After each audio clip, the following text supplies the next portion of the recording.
students, how are you? This is Nagaraj HP, lecturer in accountancy, Vishwamanava, PU College.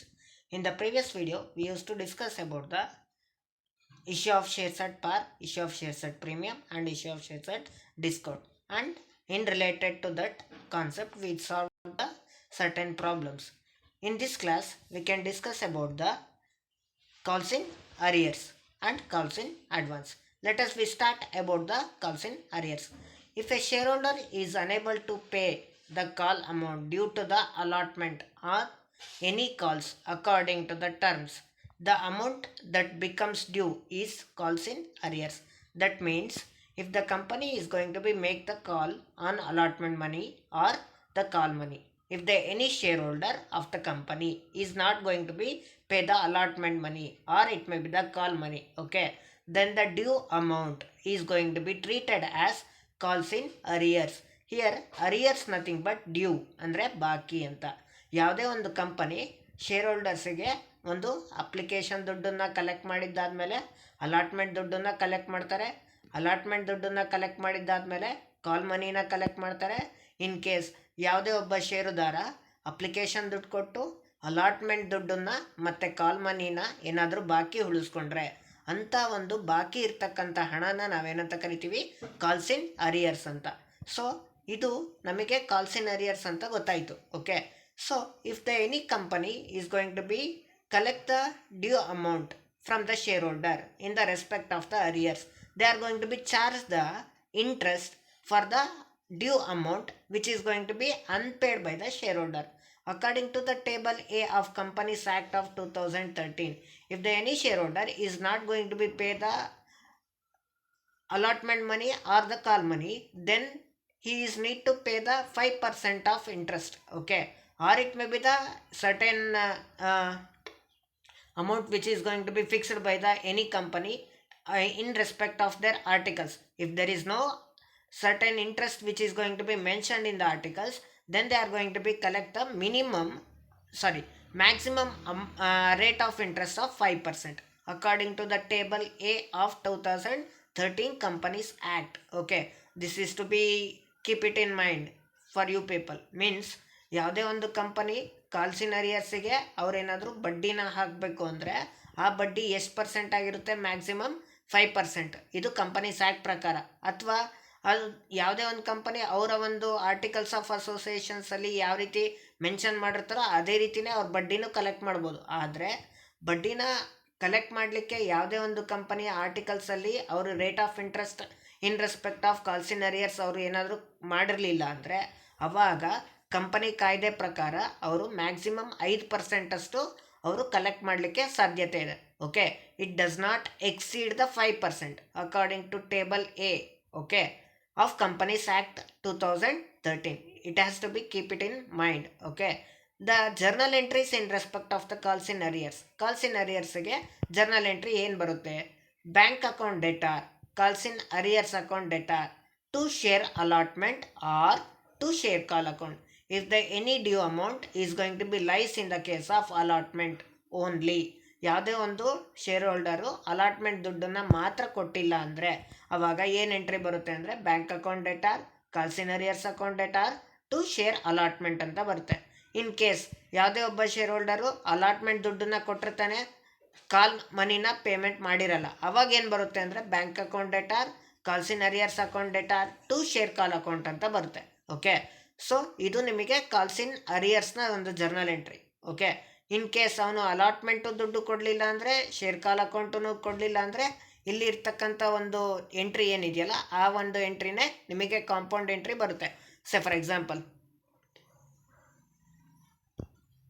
ಇಲ್ಲಿ ನೋಡಿ, if the shareholder is going to be not pay the allotment money and call money, okay, whole together allotment ದುಡ್ಡನ್ನು ಕೊಟ್ಟಿಲ್ಲ ಮತ್ತು ಕಾಲ್ ಮನಿನೂ ದುಡ್ಡು ಕೊಟ್ಟಿಲ್ಲ ಅಂದರೆ ಇಲ್ಲಿರ್ತಕ್ಕಂಥ journal ಎಂಟ್ರಿನೇ ಬರುತ್ತೆ. Bank account debtor, calls in arrears account debtor, share allotment account, to share call account. In case ಅವ್ನು ಬರೀ ಅಲಾಟ್ಮೆಂಟ್ ದುಡ್ಡನ್ನು ಮಾತ್ರ ಕೊಟ್ಟಿಲ್ಲ ಅಂದರೆ ಇದು calls in share call account ಬರಲ್ಲ. ಅವಾಗೇನು ಬರುತ್ತೆ? Bank account debtor, calls in arrears account debtor, to share allotment ಬರುತ್ತೆ. ಇನ್ ಕೇಸ್ ಅವನು ಶೇರ್ ಅಲಾಟ್ಮೆಂಟ್ ದುಡ್ಡನ್ನು ಕೊಟ್ಟಿರ್ತಾನೆ, ಇದೇನು ಕೊಟ್ಟಿರಲ್ಲ, ಶೇರ್ ಕಾಲ್ ಅಕೌಂಟ್ ಕೊಟ್ಟಿರಲ್ಲ, ಅವಾಗ ಏನು ಬರುತ್ತೆ ಅಂದರೆ bank account debtor, calls in arrears account debtor to share call account. ಇದು ನಮಗೆ ಕಾಲ್ಸ್ ಇನ್ ಅರಿಯರ್ಸ್ ಬಗ್ಗೆ ನಮಗೆ ಇರ್ತಕ್ಕಂಥ ಒಂದು journal entry. Okay, are you understand? Next one, calls in advance. If the company accepts the amount against the calls or calls which are not made yet, the amount so received in advance is called calls in advance. ಯಾವುದೇ ಒಂದು company ಮುಂಚಿತವಾಗೇ ಅವರು share ಹೋಲ್ಡರ್ಸಿಂದ ಏನಾದರೂ ಅಮೌಂಟನ್ನು collect ಮಾಡಿದರೆ, suppose first application ಮನಿನ collect ಮಾಡ್ತಾರೆ. Application ಮನಿನ collect ಮಾಡಿದ್ದಾದಮೇಲೆ ಅಲಾಟ್ಮೆಂಟ್ ಮನಿ ಕಲೆಕ್ಟ್ ಮಾಡಬೇಕಾಗುತ್ತೆ. ಅಲಾಟ್ಮೆಂಟ್ ಮನಿನ ಕಲೆಕ್ಟ್ ಮಾಡೋದಾದಮೇಲೆ ನೆಕ್ಸ್ಟ್ ಕಾಲ್ ಮನಿನ ಕಲೆಕ್ಟ್ ಮಾಡಬೇಕಾಗುತ್ತೆ. ಇದು ನಿಮಗೆ ಸ್ಟೆಪ್ಸ್ ಮತ್ತು ಸ್ಟೇಜಸ್ ಗೊತ್ತಿದೆ. ಓಕೆ, ಇವಾಗ ಎ ಅನ್ನೋ ಒಂದು ಶೇರ್ ಹೋಲ್ಡರ್ ಏನು ಮಾಡ್ತಾನೆ, ಅಪ್ಲಿಕೇಶನ್ ದುಡ್ಡನ್ನು ಪೇ ಮಾಡ್ತಾನೆ. ಅಪ್ಲಿಕೇಶನ್ ದುಡ್ಡನ್ನು ಪೇ ಮಾಡಿದ ಮೇಲೆ ಅಲಾಟ್ಮೆಂಟನ್ನು ಪೇ ಮಾಡ್ತಾನೆ. ಕಂಪನಿ ಕಾಲ್ ಮನಿನ ಪೇ ಮಾಡಿ ಅಂತ ಯಾವುದೇ ಶೇರ್ ಹೋಲ್ಡರ್ಸಿಗೆ ಹೇಳಿರಲ್ಲ.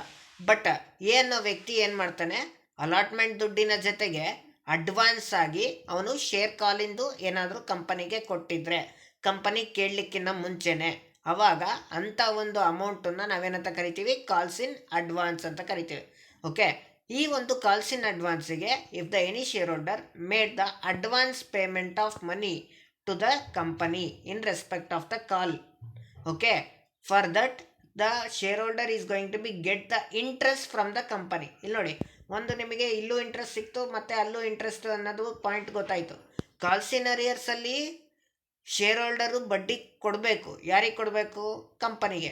ಬಟ್ ಕಾಲ್ಸ್ ಇನ್ ಅಡ್ವಾನ್ಸಲ್ಲಿ ಕಂಪನಿಯವರು ಶೇರ್ ಹೋಲ್ಡರಿಗೆ ಬಡ್ಡಿನ ಕೊಡ್ತಾರೆ. ಯಾಕೆ ಅಂದರೆ ಇಲ್ಲಿ ಯಾವುದೇ ಒಬ್ಬ ಶೇರ್ ಹೋಲ್ಡರು ಅಡ್ವಾನ್ಸ್ ಅಮೌಂಟನ್ನು ಪೇಮೆಂಟ್ ಮಾಡುತ್ತಾನೆ. ಯಾರಿಗೆ? ಕಂಪನಿಗೆ. ಓಕೆ, ಆವಾಗ ಕಂಪನಿಗೆ ಅಡ್ವಾನ್ಸ್ ಅಮೌಂಟನ್ನು ಪೇಮೆಂಟ್ ಮಾಡಿದಾಗ ಕಂಪನಿ ಏನು ಮಾಡುತ್ತೆ, ಆ ಒಂದು ಅಡ್ವಾನ್ಸ್ ಅಮೌಂಟಿಗೆ ಏನು ಮಾಡ್ತಾರೆ, ಬಡ್ಡಿನ ಕೊಡ್ತಾರೆ. ಯಾರಿಗೆ? ಶೇರ್ ಹೋಲ್ಡರ್ಸಿಗೆ. ಆ ಒಂದು ಬಡ್ಡಿ ರೇಟ್ ಆಫ್ ಇಂಟ್ರೆಸ್ಟ್ ಎಷ್ಟಿರುತ್ತೆ ಅಂದರೆ 6%. Okay, according to the table A of companies act 2013, according to the table A, it should not exceed the 6% per annum. Okay, or it may be the company can choose their own rate of interest according to their respective articles. Company ತನ್ನ ಒಂದು ಆರ್ಟಿಕಲ್ಸಲ್ಲಿ ಎಷ್ಟು rate of ಇಂಟ್ರೆಸ್ಟನ್ನು fix ಮಾಡಿರ್ತಾರೋ ಅಷ್ಟು rate of ಇಂಟ್ರೆಸ್ಟನ್ನು ಏನು ಮಾಡ್ಬೋದು, collect ಮಾಡ್ಕೋಬೋದು. ಅಥವಾ articles of ಅಸೋಸಿಯೇಷನಲ್ಲಿ ಯಾವುದೇ ರೀತಿ ರೇಟ್ ಆಫ್ ಇಂಟ್ರೆಸ್ಟನ್ನು ಇಲ್ಲ ಅಂದರೆ ಅವಾಗ ಕಾಲ್ಸ್ ಇನ್ ಅಡ್ವಾನ್ಸು ರೂಲ್ ಪ್ರಕಾರ ಎಷ್ಟಿರುತ್ತೆ ಅಂದರೆ ಮ್ಯಾಕ್ಸಿಮಮ್ 6%. ಅದು 6%ಗಿನ ಎಕ್ಸೀಡ್ ಆಗಂಗಿಲ್ಲ, ಜಾಸ್ತಿ ಇರೋ ಹಾಗಿಲ್ಲ. ಇದು ಕಾಲ್ಸ್ ಇನ್ ಅಡ್ವಾನ್ಸಿಗೆ ಕಂಪನಿ ಒಂದು ಶೇರ್ ಹೋಲ್ಡರಿಗೆ ಕೊಡ್ತಕ್ಕಂಥ ಒಂದು ರೇಟ್ ಆಫ್ ಇಂಟ್ರೆಸ್ಟ್. ಸೊ ಈ ಕಾಲ್ಸ್ ಇನ್ ಅಡ್ವಾನ್ಸನ್ನು ನಾವು ಯಾವ ಒಂದು ಸ್ಟೇಜಸಲ್ಲಿ ನೋಡ್ತೀವಿ, ಯಾವ ಒಂದು ಪ್ರೋಸೆಸ್ಸಲ್ಲಿ ನೋಡ್ತೀವಿ ಅಂದರೆ ಒಂದು ಪ್ರೋರ್ಯಾಟಾ ಅಲಾಟ್ಮೆಂಟ್ ಅಂತ ಬರುತ್ತೆ. ಯಾವುದು? ಪ್ರೋರ್ಯಾಟಾ ಅಲಾಟ್ಮೆಂಟ್. ಪ್ರೋರ್ಯಾಟಾ ಅಲಾಟ್ಮೆಂಟ್ ಯಾವಾಗ ಬರುತ್ತೆ ಅಂದರೆ when the company is going to be receive the excess application money from the shareholders, okay, than the call offered shares. ಇವಾಗ ಕಂಪನಿ ಏನು ಮಾಡುತ್ತೆ, ಆಫರ್ ಮಾಡಿರ್ತಕ್ಕಂಥ ಶೇರ್ಸು 10,000 ಶೇರ್ಸನ್ನು ಪಬ್ಲಿಕ್ಕಿಗೆ ಆಫರ್ ಮಾಡ್ತಾರೆ.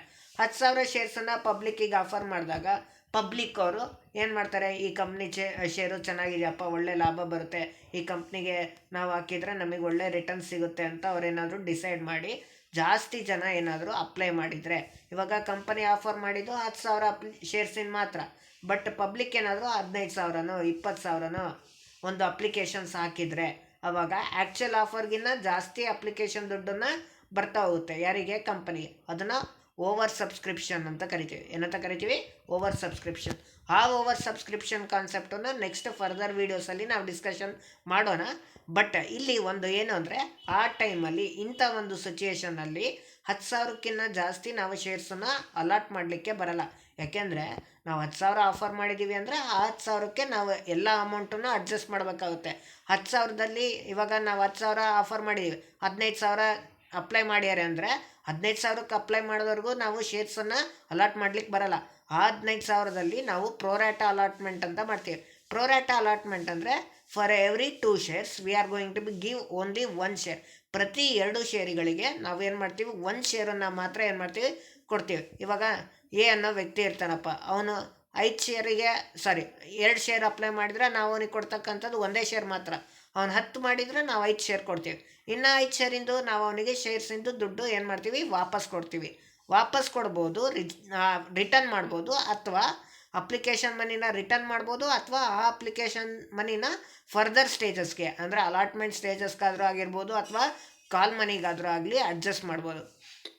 ಈ ಥರ ನಾವೇನಾದರೂ ಕಾಲ್ ಮನಿಗೆ ಅಡ್ಜಸ್ಟ್ ಮಾಡಿಸಿದ್ರೆ ಆವಾಗ ನಮಗೆ ಕಾಲ್ಸ್ ಇನ್ ಅಡ್ವಾನ್ಸ್ ಅಂತ ಬರುತ್ತೆ. ಏನು ಬರುತ್ತೆ? ಕಾಲ್ಸ್ ಇನ್ ಅಡ್ವಾನ್ಸ್ ಅಂದರೆ ಅಪ್ಲಿಕೇಶನ್ ದುಡ್ಡನ್ನು ಒಂದು ಪ್ರೋರಾಟ ಅಲಾಟ್ಮೆಂಟಲ್ಲಿ ಅಡ್ಜಸ್ಟ್ ಮಾಡಲಿಕ್ಕೋಸ್ಕರ ಆ ಅಪ್ಲಿಕೇಶನ್ ದುಡ್ಡನ್ನು ನಾವು ಯಾವುದಕ್ಕೆ ಅಡ್ಜಸ್ಟ್ ಮಾಡ್ತೀವಿ? ಕಾಲ್ ಮನಿಗೆ ಅಡ್ಜಸ್ಟ್ ಮಾಡ್ತೀವಿ. ಆವಾಗ ನಮಗೆ ಕಾಲ್ಸ್ ಇನ್ ಅಡ್ವಾನ್ಸ್ ಅಂತ ಬರುತ್ತೆ. So this is about the calls in advance. Let us we know what is the entry to be passed in respect of the calls in advance. So here journal entry to record the calls in advance. For receiving the calls in advance, what is the entry? Bank account data to calls in advance. ಇಲ್ಲಿ ನೋಡಿ calls ಇನ್ ಅರಿಯರ್ಸ್ನ ಅಲ್ಲಿ debit ಮಾಡಿದ್ರಿ, calls ಇನ್ ಅಡ್ವಾನ್ಸ್ನ ನಾವಿಲ್ಲಿ ಏನು ಮಾಡಬೇಕು? Credit ಮಾಡಬೇಕು. For adjusting the calls in advance, ಇಲ್ಲಿ ನೋಡಿ ನಾನು ಆಗಲೇ ಹೇಳಿದೆ, ಆ ಒಂದು ಕಾಲ್ಸ್ ಇನ್ ಅಡ್ವಾನ್ಸನ್ನ ಬಂದಾದಮೇಲೆ ನಾವು ರೆಸ್ಪೆಕ್ಟಿವ್ ಆ ಕಾಲ್ಸ್ ಇನ್ ಅಡ್ವಾನ್ಸ್ ಮನಿನ ನಾವು ಅಪ್ಲಿಕೇಶನ್ ದುಡ್ಡಿಂದ ಇಸ್ಕೊಂಡಿರೋದನ್ನು ನಾವು ಯಾವುದಕ್ಕೆ ಅಡ್ಜಸ್ಟ್ ಮಾಡ್ತೀವಿ? ಕಾಲ್ ಮನಿಗೆ ಅಡ್ಜಸ್ಟ್ ಮಾಡ್ತೀವಿ. ಆ ಕಾಲ್ ಮನಿಗೆ ಅಡ್ಜಸ್ಟ್ ಮಾಡ್ತಿದ್ದೀವಿ ಅಂದರೆ ರೆಸ್ಪೆಕ್ಟಿವ್ ಕಾಲ್ ಯಾವುದಾದ್ರೂ ಆಗಿರ್ಬೋದು, whether it is may be first call or it may be the second call or it may be the final call. Okay, ಆ ಒಂದು ರೆಸ್ಪೆಕ್ಟಿವ್ ಕಾಲ್ಸಿಗೆ ನಾವು ಅಡ್ಜಸ್ಟ್ ಮಾಡಬೇಕು ಆ ದುಡ್ಡನ್ನು ಅಂದರೆ calls in advance account data to share call account ಅಂದರೆ whether it is first call or it may be the second call or it may be the final call. So this is what we are going to be know how to be pass the entries in respect of the calls in advance. So this is all about the calls in arrears and calls in advance. Before going to be end this video, I am going to be sum up the this calls in arrears and calls in advance again. Okay, calls in arrears ಅಂದರೆ ಯಾವುದೇ ಒಬ್ಬ share holder ಆ ಒಂದು ಕಂಪನಿಗೆ allotment ದುಡ್ಡನ್ನು ಮತ್ತು ಕಾಲ್ ಮನಿನ payment ಮಾಡಲಿಲ್ಲ ಅಂದರೆ ಅದನ್ನು ನಾವೇನಂತ ಕರಿತೀವಿ? ಕಾಲ್ಸ್ ಇನ್ ಅರಿಯರ್ಸ್ ಅಂತ ಕರಿತೀವಿ. ಕಾಲ್ಸ್ ಇನ್ ಅಡ್ವಾನ್ಸ್ ಅಂದರೆ ಕಂಪನಿ ಅಮೌಂಟನ್ನು ಕಲೆಕ್ಟ್ ಮಾಡಲಿಕ್ಕಿಂತ ಮುಂಚೆನೇ ಯಾವುದೇ ಒಬ್ಬ ಶೇರ್ ಹೋಲ್ಡರ್ಸ್ ಮುಂಚಿತವಾಗಿಯೇ ಕಂಪನಿಗೆ ದುಡ್ಡನ್ನು ಪೇ ಮಾಡಿದರೆ ಅದನ್ನು ನಾವೇನಂತ ಕರಿತೀವಿ? ಕಾಲ್ಸ್ ಇನ್ ಅಡ್ವಾನ್ಸ್ ಅಂತ ಕರಿತೀವಿ. ಕಾಲ್ಸ್ ಇನ್ ಅರಿಯರ್ಸ್ಗೆ ಶೇರ್ ಹೋಲ್ಡರು ಕಂಪನಿಗೆ ಬಡ್ಡಿ ಕಟ್ತಾನೆ. ಓಕೆ, ಕಾಲ್ಸ್ ಇನ್ ಅಡ್ವಾನ್ಸಲ್ಲಿ ಕಂಪನಿ ಶೇರ್ ಹೋಲ್ಡರ್ಸಿಗೆ ಬಡ್ಡಿ ಕೊಡ್ತಾರೆ. ಓಕೆ, ಕಾಲ್ಸ್ ಇನ್ ಅರಿಯರ್ಸಲ್ಲಿ 5% rate of interest table A, calls ಇನ್ ಅಡ್ವಾನ್ಸಲ್ಲಿ 6% rate of interest according to table A. Okay, so this is all about the calls in arrears and calls in advance. Thank you.